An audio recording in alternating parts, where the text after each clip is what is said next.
नमस्कार, आप देख रहे हैं साधना न्यूज। मैं हूं अरुण सक्सेना। और बहुचर्चित मंत्रिमंडल कैसा होगा, मंत्रिमंडल का स्वरूप, मोहन के मंत्रिमंडल का स्वरूप कैसा होना चाहिए।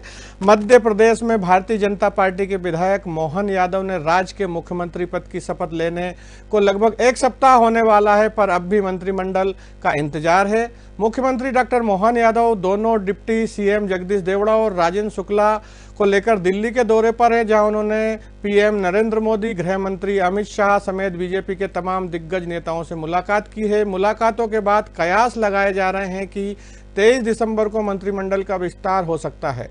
मंत्रिमंडल में चौंकाने वाले नामों के साथ क्षेत्रीय, जाति, युवा और अनुभव का मिश्रण देखने को मिल सकता है। देखिए हमारी खास रिपोर्ट।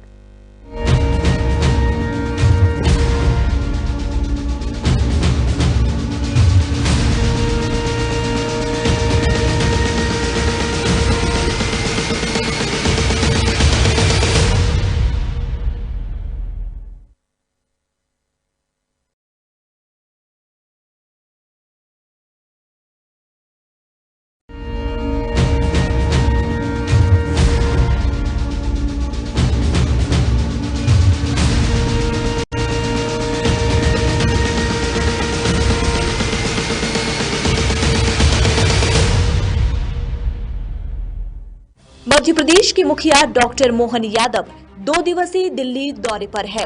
सीएम के साथ दोनों डिप्टी सीएम जगदीश देवड़ा और राजेंद्र शुक्ला भी दिल्ली गए हैं। शुक्रवार को मुख्यमंत्री और उप मुख्यमंत्री ने प्रधानमंत्री नरेंद्र मोदी और केंद्रीय गृह मंत्री अमित शाह से मुलाकात की। इसके पहले डॉक्टर मोहन यादव केंद्रीय मंत्री ज्योतिरादित्य सिंधिया से मिले। इस दौरान मंत्रिमंडल को लेकर चर्चा हुई।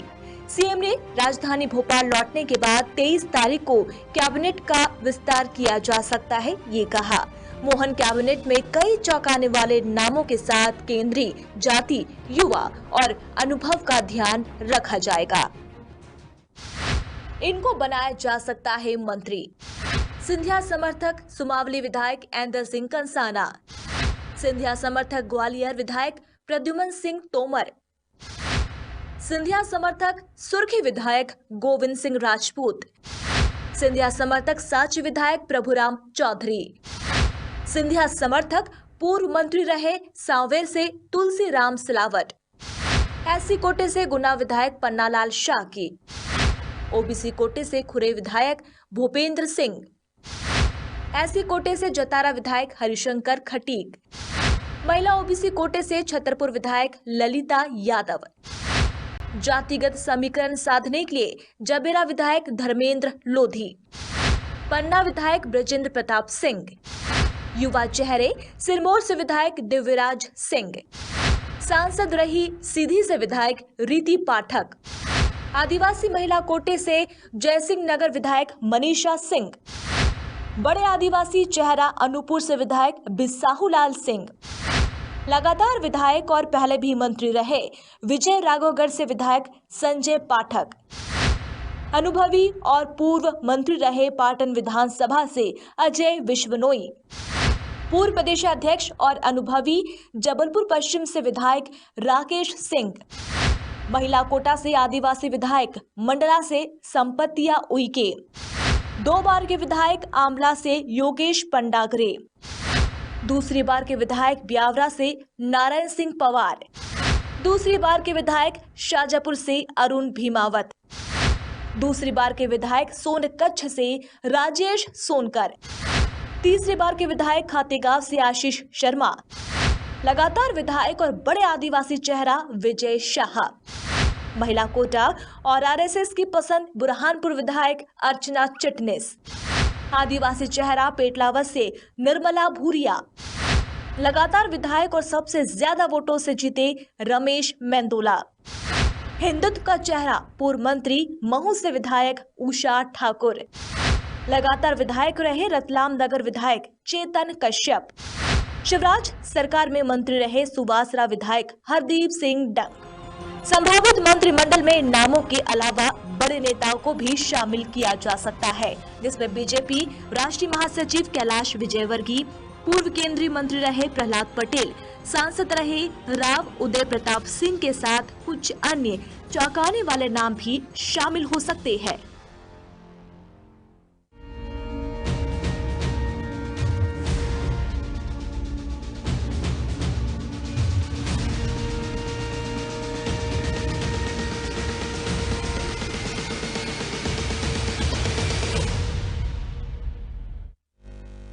और कैसा होगा नया मंत्रिमंडल, क्या स्वरूप होगा, इस विषय पे ज़्यादा चर्चा के लिए हमारे साथ पैनल जुड़ चुकी है। हमारे साथ अजय धावले जी हैं, भारतीय जनता पार्टी के प्रवक्ता हैं। बहुत बहुत स्वागत है अजय जी आपका। हमारे साथ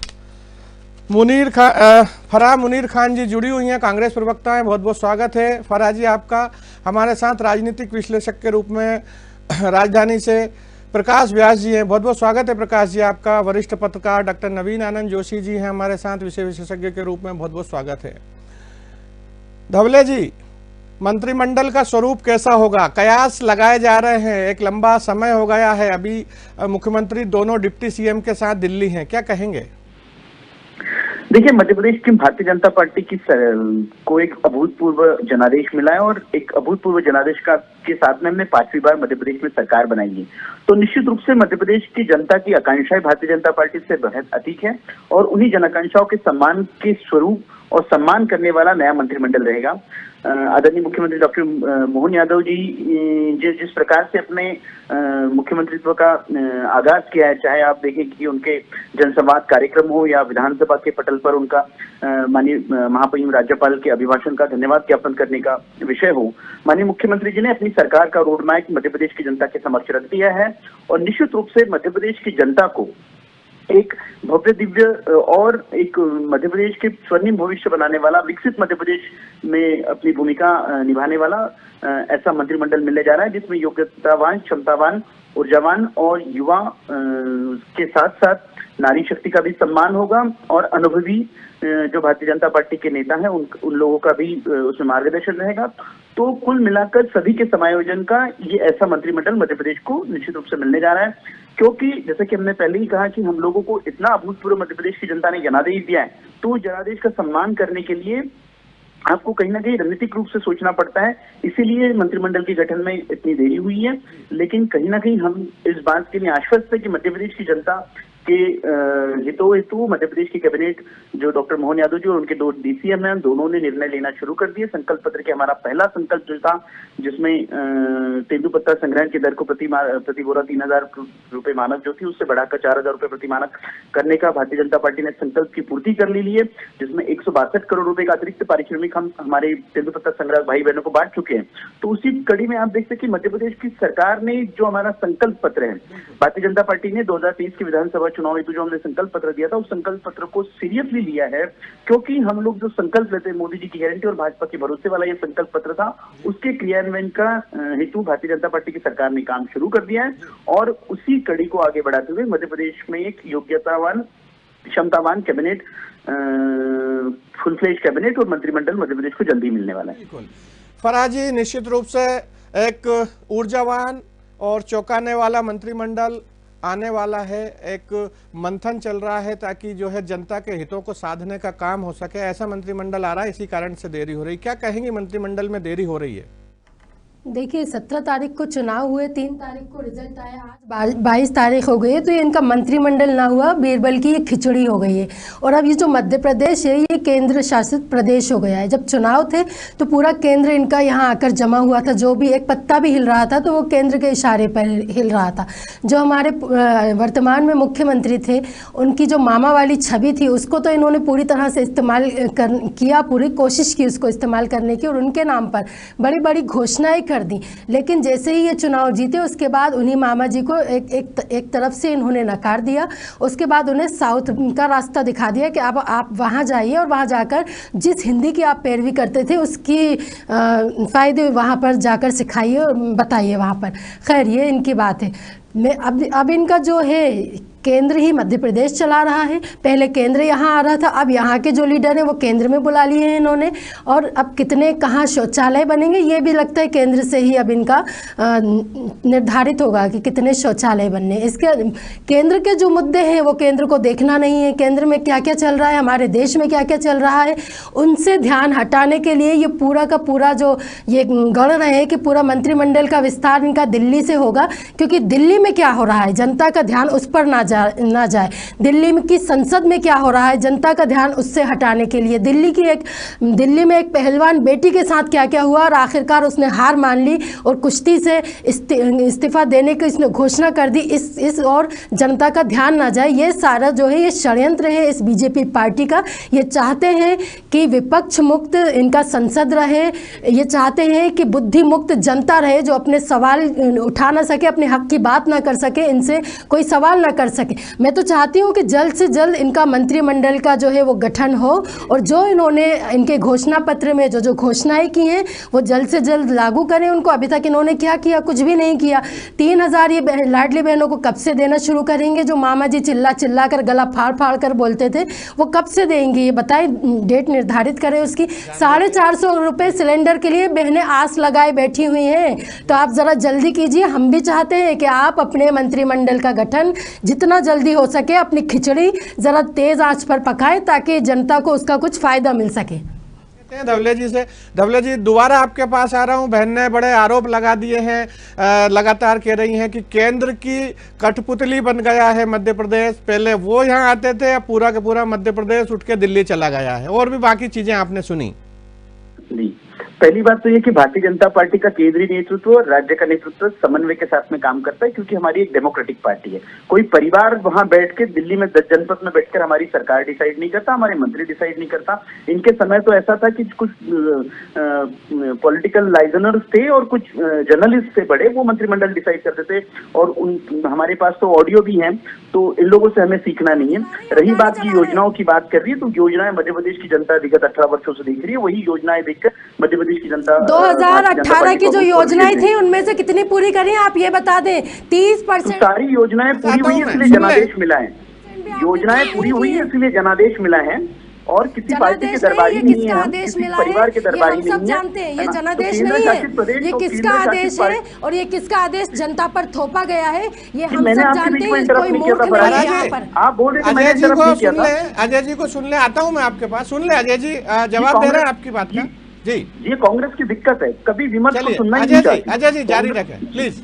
जी, कांग्रेस की ये दिक्कत है, कांग्रेस का वैचारिक दोगलापन ये है कि इनको कभी किसी दूसरे की आवाज सुननी ही नहीं है, विमर्श की राजनीति ये करना ही नहीं। मैंने बिल्कुल मुद्दे पे बात की, आप मुद्दे की बात करें, मेरे सवाल का जवाब नहीं बता रहा था, मुद्दे पे ही बता रहा था। हमारे यहाँ गांधी परिवार डिसाइड नहीं करता कि कौन बनेगा। फराजी आपका जवाब ही दे रहे हैं अजय जी, अजय जी जारी रखें। हमारे यहाँ कोई परिवार डिसाइड नहीं करता कि मंत्री कौन बनेगा। भारतीय जनता पार्टी का डेमोक्रेटिक संगठन है, वो हमारे नेता डिसाइड करते हैं। गांधी परिवार डिसाइड नहीं करता कि किसके हाथ में पार्टी वो डिसाइड करते हैं। चलिए सुन ले एक बार अजय जी को जो बात कह रहे हैं सुन ले। मैं आता हूं आपके पास, आप ही की बात का जवाब देने की कोशिश कर रहे हैं। जी अजय जी। जी, तानाशाही क्या होती है हम स्वराज जी को पता चल जाएगा। 1975 का आपातकाल का देख रही है तानाशाही क्या होती है, जनता देख रही है तानाशाही क्या होती है। जो आपने तो मामा जी के साथ किया, जो आपने जनता ने जनादेश दिया, जनादेश को स्वीकारिए। तानाशाही बोलते हैं। जनादेश को गिरेबान में झाके तो तानाशाही पता चल जाएगा, उसको तानाशाही बोलते हैं। निराशा को हम समझ सकते हैं, जनता के जनादेश को स्वीकारिए। हम तो पहले आपको विपक्ष में 66 सीटों पर लाके रख दिया है जनता ने, हम आगे भी उठाते रहेंगे, आपकी टांग को जनता ने 66 सीटों पर लाके हो रहा है। अजय जी, अजय जी समझ लीजिए। फराजी, अजय जी सुन ले एक बार इनको। जी अजय मैं यही कह रहा था जी मैं यही कह रहा था फराजी को कि जनता के जनादेश को समझिए। जनता ने आपको विपक्ष में बैठने का जनादेश दिया है, तो विपक्ष के मुद्दे उठाइए। आप ऐसी अगर राजनीति करेंगे, ओछी राजनीति करेंगे, तो जनता फिर से आपको विपक्ष में बिठाएगी। आपको अगर कभी ना कभी सशक्त विपक्ष की भूमिका निभानी है, तो सशक्त विपक्ष जनता के मुद्दे उठाता है। आप जो मुद्दे उठा रहे हैं वो मध्य प्रदेश की जनता ने 2023 के विधानसभा चुनाव में जुटला दिए हैं। भारतीय जनता पार्टी को अभूतपूर्व मैंडेट दिया है। पहली बार हिस्ट्री में 49% वोट शेयर के साथ भारतीय जनता पार्टी ने सरकार बनाई है। तो आपको हमसे सीखना पड़ेगा। आप अगर कभी हम भी देखिए, भारतीय जनता पार्टी बहुत वर्ष विपक्ष में रह चुकी है। विपक्ष में रह के हमने सदनों में चर्चा की है, कांग्रेस जैसा सदनों का बॉयकॉट नहीं किया। आप लोग हमारे साथ राजनीतिक विश्लेषक जुड़े हुए हैं प्रकाश व्यास जी। प्रकाश जी आपके पास सीधा आना चाहता हूं। दोनों मित्रों की गर्मा गर्म बहस आप देख रहे हैं, चूंकि विषय भी है और एक लंबा समय हो गया है जो मध्य प्रदेश के मुख्यमंत्री अपने दोनों डिप्टी सीएम के साथ दिल्ली में डेरा जमाए। क्या कहेंगे, क्या लगता है, क्या देखते हैं आप? अरुण जी देखिए, मोहन की सरकार है तो ग्वाल गोपाल गोपिया तो जुड़ना चाहिए, और जितनी जल्दी जुड़े उतना मजा आएगा। लेकिन देरी हो रही है, आत्ममंथन चल रहा है। अभी आपने देखा कि जो है केंद्र सरकार ने तीनों राज्यों में मुख्यमंत्री के चेहरे को लेकर चौंकाया है, तो मंत्रिमंडल में भी चौंकाने वाले फैसले का इंतजार में हमको लंबी प्रतीक्षा करनी पड़ रही। पर मेरा ये मानना है कि मंत्रिमंडल जितनी जल्दी गठित हो, क्योंकि लोकसभा चुनाव में ज्यादा समय बचा नहीं है, तो हमारे देश का प्रदेश का विकास कार्य जो है जल्दी आरंभ होगा। और कुछ मुद्दे हैं जिन पे मैं बात करना चाहता हूँ, जो मैं आपके चैनल के माध्यम से और कांग्रेस और हमारे बीजेपी का जो भी प्रवक्ता है उनके माध्यम से बात आगे कहना चाहता हूँ कि कम से कम बीजेपी को, और चाहे कोई भी राजनीतिक दल हो, जब 33% महिलाओं के रिजर्वेशन की बात हो रही है आने वाले चुनावों में, तो अभी भी जो है मंत्रिमंडल में कम से कम 33% के आसपास की महिलाओं को भागीदारी सुनिश्चित करना चाहिए, उनको मंत्रालय दिए जाने चाहिए जी। महिला सशक्तिकरण की बात बीजेपी करती रही है केंद्र में भी और राज्य में भी, इसलिए ये सबसे अच्छा अवसर मौका होगा कि अधिक से अधिक महिलाओं को हम मंत्रालय का कार्यभार सौंपे। दूसरा है, चूंकि हमारा राज्य जो है पिछड़े वर्ग से जुड़ा हुआ है, SC ST बड़ा वर्ग है यहाँ पे, उनका भी जो है ध्यान रखा जाए। और उसी कारण से हम देखें काफी क्षेत्रीय संतुलन पिछले 20-25 सालों में देखा गया है कि कहीं तो ज्यादा लोगों को मंत्रालय मिल जाते हैं प्रदेशों को, खासकर जब मालवा की बात करें तो अच्छा खासा प्रतिनिधि मिलता है, भोपाल की बात करें, महाकौशल की बात करें, चंबल की बात करें, लेकिन निमाड़ पिछड़ा इलाका है, बुंदेलखंड पिछड़ा इलाका है, जहाँ पे अच्छे प्रतिनिधि जो है मंत्रालय को प्राप्त नहीं कर पाते, वहां भी आज पिछड़ापन विकास की रफ्तार वहां आगे बढ़ नहीं पाई। क्षेत्रीय असंतुलन को दूर करना भी जरूरी होगा। और जो लगातार 3-4 बार विधायक बन के चुन के आए हैं उनको भी मंत्रिमंडल स्थान दिया जाए, ये भी सुनिश्चित करना जरूरी है। तो इतने सारे पॉइंट्स को लेकर जो माथापच्ची हो रही है, इसलिए समय लग रहा है जहां तक मैं समझता हूँ। और जहां सिंधिया समर्थक चूंकि कांग्रेस से आए हैं तो उनको भी मंत्रालय में जगह दी जाए, वो भी माथापच्ची का बहुत बड़ा पेचीदा विषय है। और आगामी लोकसभा में 7 सांसदों को विधानसभा चुनाव में उतारा गया, तो क्या वो 7 सांसद जो जीत के आए हैं उनमें से उनको मंत्रालय में शामिल किया जाएगा या फिर पुनः उन्हें लोकसभा के लिए भेजा जाएगा, वो भी एक माथापच्ची का विषय है।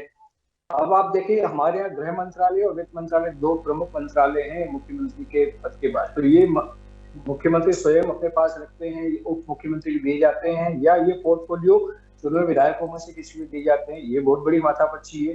गृह मंत्रालय और वित्त मंत्रालय का जो भार है वो बड़ा वित्तीय भार देखे प्रदेश में कितना ज्यादा बढ़ गया है, कर्ज का बोझ बड़ा पड़ा है। गृह मंत्रालय यानी कि हमको व्यापक शासन व्यवस्था को बनाए रखना है, नए नए जो आदेश आ रहे हैं उससे भी अराजकता फैल सकती है, उसका भी ध्यान रखना है। फिर देखें कि मोहन के प्रिय विधायक उनको कितना स्थान मिलता है, या शिवराज जी की जो प्रिय विधायक मंत्री बन के रहे उनको कितना स्थान देके रखा जाता है, उनको बात किया जाता है, ये भी एक माथापच्ची के विषय। तो इन सब चीजों को ध्यान रख के ही जो है बीजेपी का केंद्रीय नेतृत्व और बीजेपी का स्थानीय नेतृत्व मिलकर माथापच्ची करे, इसलिए देर हो रही है। लेकिन मैं समझता हूँ कि 1-2 दिन के अंदर, आज हम बैठे बुधवार, शुक्रवार को, रविवार सोमवार तक मंत्रालय का गठन हो जाएगा। 1 या 2 दिन में मंत्रिमंडल का जो संभावित विस्तार है वो हो सकता है। डॉक्टर नवीन आनंद जोशी साहब, आपके पास सीधा इसी प्रश्न की व्याख्या के लिए मैं आता हूं, चूंकि आप भी उज्जैन से रिश्ता रखते हैं, जहां से डॉक्टर मोहन यादव हैं, जहां से वो मुख्यमंत्री बने हैं। तो ऐसी स्थिति में यदि बात करें भोपाल संभाग से, एक बड़ा जो पोर्टफोलियो बनने वाला उसमें बड़ा सा मंत्रिमंडल में लोगों को यहाँ से उम्मीद है कि हमें मंत्री बनाया जाएगा। क्या समझते हैं भोपाल से या भोपाल संभाग से किन किन चेहरों को जगह मिल सकती है? जैसा कि अरुण जी आपकी रिपोर्ट में हमने देखा है जी, भोपाल संभाग का भी स्थान रखते हुए, मालवा का भी ध्यान रखते हुए, सभी नाम लगभग जो नाम संभावित चल रहे हैं, मुझे ऐसा लगता है कि इन नामों के आसपास ही ये सब मंत्रिमंडल में इनको लिया जाना है। जो बात देरी लगने की बात कर रहे हैं कि देर हो रही है, देखिए बीजेपी जो है वो कैडर बेस्ड पार्टी है, तो उसमें एक व्यक्ति का निर्णय नहीं होता है, इसलिए बार बार मंथन के लिए सारे लोग एक साथ इकट्ठे होते हैं, फिर उस पर चर्चा होती है। जिस तरह से मुख्यमंत्री के चयन को लेकर के भी काफ़ी जद्दोजहद करना पड़ी है, जब बहुत सोच विचार के बाद नाम आए हैं, मंत्रिमंडल में भी यही सब होगा। अब भोपाल में बैठ करके सारी राजनीति तो की नहीं जा सकती थी, इसलिए उन्होंने सारा अपना जो सिस्टम है वो सब दिल्ली से संचालित हो रहा है, ये बात भी सच है। और पार्टी चूंकि दिल्ली में राष्ट्रीय नेताओं के विचार के बाद ही इसमें आगे बढ़ती है। अब आप बात कर रहे थे अभी इसमें राजगढ़ का, ब्यावरा का भी नाम आया है, तो मैं समझता हूं कि छोटे स्थानों को ज़्यादा महत्व दिया जाए। वैसे फोकस जो होगा वो लोकसभा सीटों का है, जैसे 29 लोकसभा सीटें इस बार पूरी 29 के 29 जीतने का लक्ष्य भाजपा ने रखा है। तो उसके संदर्भ में ही ये डॉक्टर साहब, आपको एक चीज यहाँ बताना चाहूंगा कि राजगढ़ एक संसदीय क्षेत्र है खुद, और वहाँ इस बार कांग्रेस को बिल्कुल क्लीन स्वीप किया है। मतलब वहाँ 5 सीट भारतीय जनता पार्टी ने एक लंबे अंतर के साथ जीती है। वहाँ पूर्व ऊर्जा मंत्री जो थे प्रियव्रत सिंह, उनको हराया है। उसके साथ बड़े बड़े दिग्गज वहाँ हारे हैं लंबे अंतर से। तो राजगढ़ को एक प्रतिनिधित्व मिलेगा, वो हमारी रिपोर्ट भी कह रही है, और शायद अब आप भी वहाँ संभावना व्यक्त कर रहे हैं। ब्यावरा से नारायण सिंह पंवार नहीं पर आ रहा था कि नारायण सिंह पंवार का नाम जो आया है वो दूसरी बार के विधायक है, और उनका पार्टी में अच्छा मतलब प्रभाव है, क्योंकि वो एबीवीपी के छात्र संघ से राजनीति से जुड़े हुए हैं, और पार्टी भी उनको पसंद करती है। शिवराज जी के भी करीबी रहे हैं, और मोहन जी भी उनके नाम पर एतराज नहीं करेंगे। तो मैं समझता हूं उनको इस बार मौका मिल सकता है, और मिलना भी चाहिए। उन क्षेत्रों में जिन्होंने बड़े भारी भरकम लोगों को हराया है, तो ये अपेक्षा भी होती है और क्षेत्र के विकास के लिए जरूरी है। लेकिन मैं फिर से ये कहूंगा कि लोकसभा सीटों के अनुसार यदि 29 लोगों का, अपन 29 लोकसभा सीटों की हम बात करें, तो लगभग उसके इर्द गिर्द ही सारे नामों का चयन भी होना है। जब महाकौशल की बात होगी तो यह बात सही है कि रीति पाठक और राकेश सिंह जी और प्रहलाद पटेल को आप माइनस नहीं कर सकते। ये सब पहली बार विधानसभा में है, इनको स्थान देना पड़ेगा, क्योंकि ये सांसद भी रहे हैं। इसके बाद राव उदय प्रताप सिंह जी का भी जैसे जिक्र है, रमेश मेंदोला की बात करें, कैलाश विजयवर्गीय की बात करें, तो भारी भरकम नाम है, इनको आप इग्नोर नहीं कर सकते। लेकिन साथ ही नए चेहरे में संजय पाठक को भी आपको शामिल करना है, और भी नारायण सिंह पंवार का हमने जिक्र कर ही दिया। ऐसे नामों को लेकर के, चूंकि ये मंथन इसलिए जरूरी है कि ये एक ऐसा मौका है जिसमें पूरी सारा सार निकालना है, तो इसलिए इसको एक दिन या 1-2 घंटे का विषय नहीं है। इसमें सारे केंद्रीय मंत्रियों के साथ बैठना, राष्ट्रीय नेताओं के साथ बैठना, और उसके बाद चूंकि अब अगला लक्ष्य मोदी जी का 400 पार का है, तो मैं समझता हूं कि वो सारी चीजों को मध्य प्रदेश के तरह से आकलन करेंगे। सारे राष्ट्रीय नेता मध्य प्रदेश में रुके इसीलिए थे कि उनको सबसे ज्यादा चिंता मध्य प्रदेश की थी। जब यहाँ थंपिंग मेजॉरिटी आ चुकी है, तो वे मंत्रिमंडल में भी कुछ चमत्कारिक नाम रखेंगे, कुछ ऐसे नाम रखेंगे जिनसे उनको लोकसभा में सीधा फायदा पहुंचे। बिल्कुल। चलिए, मैं सीधा दोबारा से आता हूं धवले साहब आपके पास। धवले साहब, यहाँ एक बड़ा प्रश्न यह है कि चूंकि मंत्रिमंडल विस्तार तो तय है, चौंकाने वाले नाम भी आने वाला है, ऐसे में जो पोर्टफोलियो में जो केंद्र से लोग आए हैं, जैसे नरेंद्र सिंह तोमर जी हैं, विधानसभा अध्यक्ष बन गए हैं, वहीं प्रहलाद जी हैं, वहीं रीति पाठक जी हैं, तो इनको कोई बड़ा पोर्टफोलियो मिल सकता है? देखिए, भारतीय जनता पार्टी को अगर आप मूल में समझेंगे तो भारतीय जनता पार्टी में सबसे महत्वपूर्ण होता है कार्यकर्ता भाव। कार्यकर्ता को जो भी दायित्व भारतीय जनता पार्टी का संगठन देता है, कार्यकर्ता संपूर्ण निष्ठा के साथ में उस दायित्व का निर्वहन करता है।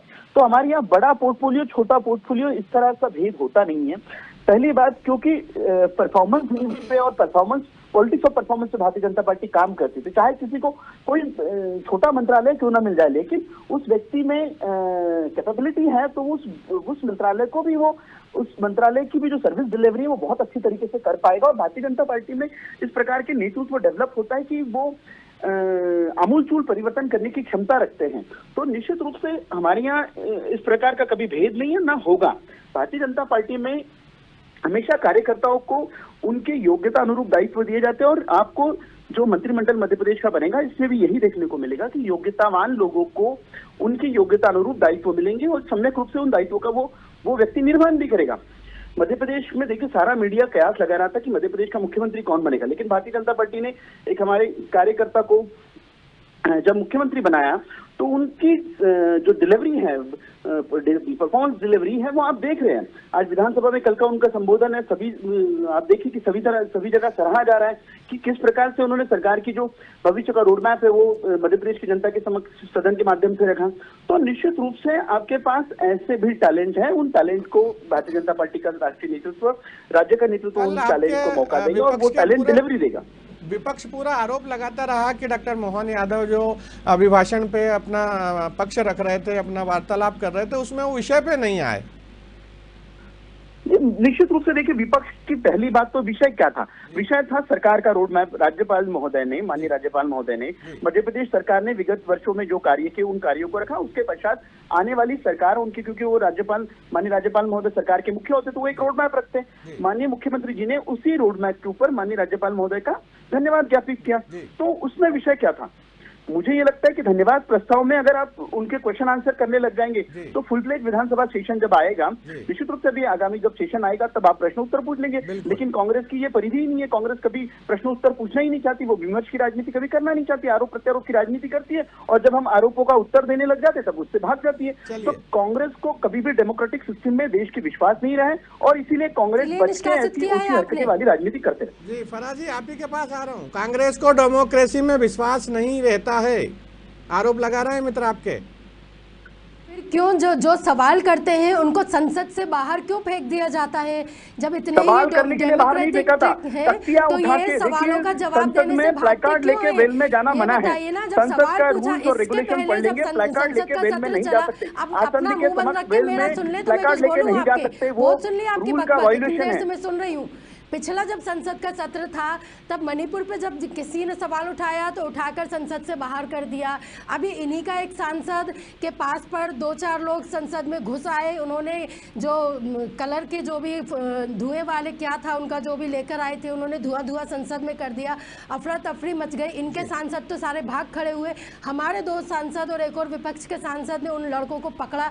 तो वो आए किसकी रेफरेंस पर आए थे, या ये भी पूरा एक षड्यंत्र था ताकि संसद पे इस पर ही सवाल उठाए जाए और हम इनको उठाकर निष्कासित कर दें, उन्हें बाहर फेंक दें, और फिर जितने भी बिल पास होने हैं हम अपने सांसदों के बीच बैठकर आसानी से बिल पास कर लें। ये डेमोक्रेसी की बात करते हैं, ये डेमोक्रेसी की बात करते हैं, किस मुंह से बात करते हैं आप डेमोक्रेसी की? चलिए सुन लीजिए, उत्तर दे रहे हैं अजय जी।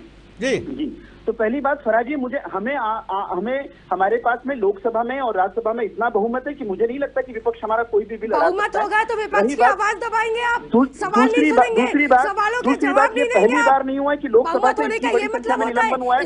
राजीव गांधी की सरकार में 1988 में 63 मेंबर ऑन डे, एक दिन में 63 मेंबर को राजीव गांधी जी ने निष्कासित करवाया था, और तत्कालीन समय में राजीव गांधी जी के जो संसदीय कार्य मंत्री थे उन्होंने एक नोट असेंबली के पास उस नोट के ऊपर 63 सांसदों का निलंबन हुआ था। तो ये होती थी आपकी हिपोक्रेसी और ये तो आपकी ऑटोक्रेसी। सांसदों को उठाकर तो डेमोक्रेसी हम आपसे नहीं, सीधी सी बात है, आपने खुद स्वयं स्वीकार कर लिया यहाँ पर कि आप किस तरह की तानाशाही की सरकार चला रहे हैं। आपने तानाशाही नहीं, आप कह रहे हैं कि विपक्ष के अनुपस्थिति में बिल पास करवाने की बात बोल रही है। आप विपक्ष की अनुपस्थिति में विपक्ष चर्चा ही नहीं करना चाहता। आप बता दीजिए कि आप बता दीजिए कि आपके लीडर ऑफ अपोजिशन ने कभी किसी बिल पे सार्थक चर्चा की हो, आपके कभी लीडर ऑफ अपोजिशन ने बिल पर सार्थक चर्चा की हो, कभी आपने स्थगन लगाया हो बिलों पर।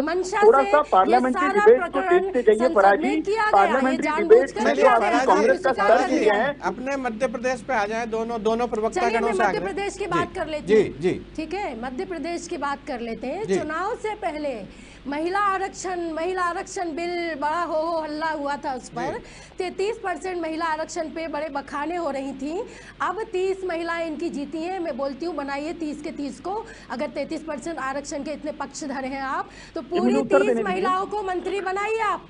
बिल्कुल पूरी 30 महिलाओं को मंत्री बनाएंगे। तो अब मेरी बात सुन लीजिए, हमने 28 महिलाओं को टिकट दिया था, 21 महिलाएं सदन में चुन के लाने की जवाबदारी भारतीय जनता पार्टी ने स्वीकारी थी। जितनी भी जीती हैं, 28 सीटों पर हम जिम्मेदारी के साथ में लड़ते, 21 सदन में चुन के आई है। आपके पार्टी ने 30 महिलाओं को टिकट दिया और 5 भी मुश्किल से चुन के नहीं आई है। तो भारतीय जनता पार्टी अपनी महिलाओं को टिकट देकर चुन के लाने की जवाबदारी हमारी जीते हुए तो बनाओगे नहीं ना आप मंत्री, अपने जीते हुए महिला विधायकों को सबको मंत्री बनाएंगे आप, सदन के साथ साथ सरकार में बनाएंगे कि नहीं? हाँ या ना में जवाब दे दीजिए बस। 21 विधायक महिला जीती है फराजी, उसके मान से 35% मंत्रिमंडल आता है, तो कह रहे हैं शायद अजय जी के वो उनको स्थान दिया जाएगा। 33% का मतलब इनका होता है कि महिलाओं का 33%, महिलाओं का 33%, तो कह रहे हैं शायद यही बात वो कहना चाह रहे हैं। ये क्या बात हुई? महिलाओं का 33% बोल रहे हैं या आप भारतीय जनता पार्टी की सरकार ने दी है? बोल रहे हैं आप, पहले स्पष्ट खुद हो जाइए। पहली महिला पूर्णकालिक डिफेंस आप अभी स्पष्ट कर दीजिए कि वो जो 33% का हो हल्ला था, पहली पूर्णकालिक विदेश मंत्री भारतीय जनता पार्टी की सरकार ने दी है।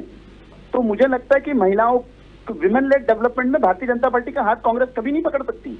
हमारे यहाँ गांधी नेहरू परिवार के बाद भी महिलाओं का विषय अरे निकला कब जाता तक है, गांधी नेहरू को विचार होता रोगे? है। कभी अपने नेताओं की बात कर लो। कब तक गांधी नेहरू आपका रोड़ा बनते रहेंगे? हम बता रहे हैं ना, गांधी नेहरू आत्मनिर्भर परिवार भारत के का अलावा भी रोना देश में रोने अन्य वाले, महिलाएं हैं। डंका पीटने गांधी वाले, नेहरू अब तो परिवार के अलावा भी आत्मनिर्भर बन देश में अन्य जाओ। महिलाएं हैं। अरे बिना गांधी नेहरू के भी आप कुछ बोलना सीख जाओ, कुछ अपने लोगों के लिए बोल दो। बिना गांधी माफी नेहरू की वीरो, कब राजनीति तक कर रहे माफी हैं। मांग मांग के जो यहाँ तक आए हो, अपने लोगों की बात करो। कब तक नेहरू और गांधी का रोना रोगे? आत्मनिर्भर बनो भैया, चलिए, अपने आत्मनिर्भरता नेताओं भी की बात बखान कर करके लेते आगे हैं, बढ़ो। बात कर लेते हैं इसी विषय पे। डॉक्टर नवीन आनंद जोशी साहब, दोनों मित्रों की बहस आज लग रहा है कि बिल्कुल मंत्रिमंडल कसा कसाया बनना चाहिए, होना भी चाहिए स्वस्थ, जब तक विपक्ष इस तरह के आरोप प्रत्यारोप नहीं करेगा, सत्ता पक्ष के ऊपर भी दबाव नहीं रहे। क्या कहेंगे कि जो 35% आरक्षण की भी बात है, इस पे भी थोड़ा प्रकाश डाल दें हमारे इस दर्शकों के लिए।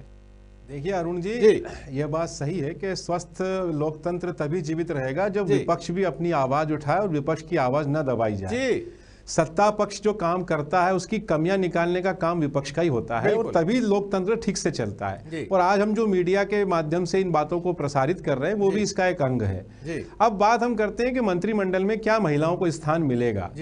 देखिए, टिकट जितने को दिया है उसमें से जो जीती हैं, मैं ऐसा मानता हूं कि टोटल का यदि 35% मान लिया जाए तो उसमें महिलाओं को प्राथमिकता दी जाना चाहिए। और वैसे भी मोदी जी कह लें या शिवराज जी कह लें, जिनने इस पे महिला फोकस्ड ही चुनाव था, ये एक्चुअली में पूरा चुनाव महिलाओं पर केंद्रित ही रखा था मध्य प्रदेश में कम से कम। तो यहाँ पर मेरा भी ये मानना है कि अधिकतम महिलाओं को मंत्रिमंडल में स्थान दिया जाना चाहिए। उससे दो बातें होती हैं, एक तो जो बीजेपी ने क्राइटेरिया रखा है कि हम नए चेहरे लाएंगे, महिलाएं ज्यादातर नए चेहरे वाली हैं तो उनको स्थान मिलेगा। दूसरा, आप जब महिलाओं का सशक्तिकरण की बात करते हैं तो उनको स्थान देने से ये रहेगा। और तीसरी बात इसमें सशक्तिकरण के अलावा एक बात और है, जो आपके वादे हैं लंबे समय से, वो वादों की पूर्ति होती है। चलिए, बिल्कुल। तो इसलिए मेरा ये मानना है कि महिलाओं को अधिकतम स्थान मिलना भी चाहिए, और पार्टी इस विषय पर सोच रही होगी। ये विपक्ष ने मुद्दा उठाया, बेहद अच्छी बात है, लेकिन सत्ता पक्ष को भी इस पर चिंतन करना चाहिए, क्योंकि महिलाओं का इसमें स्थान अधिकतम मिलना चाहिए, वो जरूरी भी होता है। और सब महिलाएं पढ़ी लिखी हैं, अच्छे घरों से आई हुई हैं। इसमें आदिवासी बेल्ट में भी लेना चाहिए, उइके मैडम का नाम चल ही रहा है, वो इसके अलावा अर्चना चिटनिस जी का भी नाम आया है ना। और तो मैं कृष्णा गौर के भी नाम पर सहमति बन सकती है भोपाल से। तो मैं समझता हूं कि महिलाओं की प्राथमिकता इसमें रखना चाहिए, और एक क्राइटेरिया बांध करके महिलाओं को तरजीह। उषा ठाकुर जी पहले मंत्री रह चुकी हैं, हो सकता है कि उनको इस बार ड्रॉप करें, क्योंकि 2 बार मंत्री रही हैं। इस बार शायद उनकी जगह पर अर्चना चिटनिस को अवसर मिले, तो मालवा और निमाड़ का बैलेंस भी बन जाएगा, जैसा कि अभी व्यास जी बता रहे थे। तो बुरहानपुर से वो आ जाएंगी तो ये तालमेल बैठ जाएगा। तो संगठन को और सरकार में सत्ता पक्ष के लोगों को ये तालमेल बैठा के चलना पड़ेगा। प्रकाश व्यास जी, क्या लगता है, तीनों को आपने सुना, साथ में एक बड़ा प्रश्न ये है कि पहली बार के चुनकर आए विधायक, चाहे महिला हो या पुरुष विधायक हो, क्या लगता है उनको भी इस चौंकाने वाले मंत्रिमंडल में जगह मिल सकती है? एक समीक्षा कम शब्दों में, चूंकि समय कम है। अरुण जी, राजस्थान में पहली बार चुने हुए विधायक को मुख्यमंत्री बना दिया, तो यहाँ मंत्रालय क्यों नहीं दिया? पर मेरा एक प्रश्न जो बीच में पूछना चाह रहा था अपने बीजेपी प्रवक्ता अजय जी से, अजय जी सुन रहे हैं, तो उनसे मेरा एक प्रश्न था कि जो हमारे पूर्व मुख्यमंत्री थे शिवराज जी, तो उनके जो करीबी थे वो उनको क्या मंत्रालय में स्थान मिलेगा? अजय जी से मेरा प्रश्न।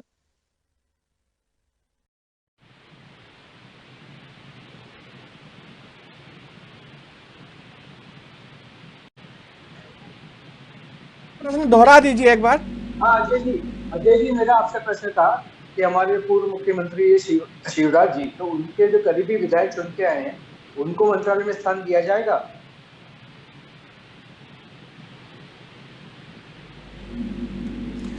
अजय जी, प्रकाश व्यास जी का कहना है कि जो निवृत्तमान मुख्यमंत्री शिवराज सिंह चौहान हैं और उनके जो समर्थक हैं, क्या उनको इस मोहन मंत्रिमंडल में जगह मिलेगी या स्थान मिलेगा?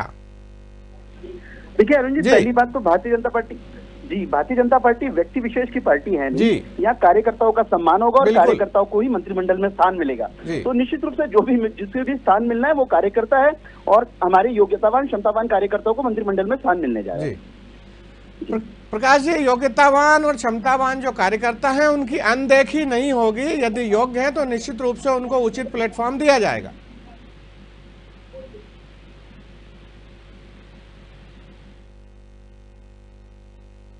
जी प्रकाश जी सुन पा रहे हैं? हाँ, अब आ रही है आवाज। हाँ, जवाब दे दिया है धवले जी ने कि योग्यतावान और क्षमतावान कार्यकर्ताओं की अनदेखी नहीं होगी। देखते हैं, 2 दिन का इंतजार करते हैं। जी चलिए धवले साहब, चूंकि समय कम होता है, मैं इस पूरे मंत्रिमंडल के गठन पे एक बार फिर से आपसे आपकी संक्षिप्त टिप्पणी चाहता हूं कि क्या रहेगा जिसमें सभी लोगों के, आपकी बहन यहाँ बैठी हुई हैं जो आरोप लगा रही हैं, यानी कि सीधे सीधे शब्दों में कहें कांग्रेस भी संतुष्ट हो जाए, हमारे दोनों विश्लेषक और बैठे हुए हैं और जनता सभी के लिए एक अच्छा सा संदेश जाए, इस तरह का कोई जवाब आपसे चाहता हूँ। जी अरुण जी, तो उस जवाब में ये उत्तर है मेरा कि भारतीय जनता पार्टी ने हमेशा मध्य प्रदेश के भविष्य के लिए सोचा है, इसीलिए मध्य प्रदेश की जनता बार बार भारतीय जनता पार्टी की सरकार बनाती है और मध्य प्रदेश के भविष्य को देखते हुए मध्य प्रदेश का नया मंत्रिमंडल रहेगा और विकसित मध्य प्रदेश, जो भारत की जीडीपी में कंट्रीब्यूट करने वाला, टॉप 5 इकोनॉमी वाला मध्य प्रदेश बनाना है, उसमें ही कंट्रीब्यूट करने वाला ये मंत्रिमंडल रहेगा। तो निश्चित रूप से अच्छे कार्यकर्ताओं का, संकल्पित और कुछ संकल्पित लोगों का ये मंत्रिमंडल आपको देखने को मिलेगा। चलिए फराजी, अच्छे संकल्पित कार्यकर्ताओं और ऊर्जावान क्षमतावान कार्यकर्ताओं का मंत्रिमंडल रहेगा जो कहीं ना कहीं भारतीय जनता पार्टी की सरकार का नाम आगे करेगा और प्रदेश में अमन चैन शांति लाएगा, ऐसा कहना है, ये मैसेज है कांग्रेस भारतीय जनता पार्टी के प्रवक्ता का। देखिए बिल्कुल, अगर ये जो कहते हैं, वैसे तो आज अभी तक ऐसा हुआ नहीं है, जो ये लोग कहते हैं वो हुआ, बट अगर ऐसा होता है तो बिल्कुल हम स्वागत करते हैं। हम भी चाहते हैं कि हमारा प्रदेश आगे बढ़े, प्रदेश का नाम पूरे देश में, विदेश में, पूरी दुनिया में आगे बढ़े। और मैं चाहती हूँ कि जो घोषणाएं की गई थी, खास करके महिलाओं के नाम पर जो घोषणाएं की गई थी, और मंत्रिमंडल का इनका जो भी गठन है जल्द से जल्द हो, और जो भी घोषणाएं की गई हैं, किसानों की हो, महिलाओं की हो, बेरोजगारी की हो, महिला अत्याचार की हो, दलित की हूँ, इन सब पे जल्द से जल्द इनको लागू किया जाए ताकि प्रदेश की जो गरीब आवाम है, जनता है, उसको इसका फायदा मिल सके। चलिए बिल्कुल, निश्चित रूप से कांग्रेस भी यही चाहती है कि यदि स्वच्छ मंत्रिमंडल आता है और लोगों के वादे जो भारतीय जनता पार्टी ने अपने घोषणा पत्र या संकल्प पत्र में किए हैं वो यदि पूरा करते हैं, खासतौर पर महिलाओं के लिए जितने भी वादे किए गए हैं, तमाम वादों को यदि पूरा करती है तो विपक्ष साथ में रह के काम करेगा। खैर समय कम होता है, फिर किसी दिन किसी नए विषय पर आप सबके साथ होंगे, तब तक के लिए नमस्कार।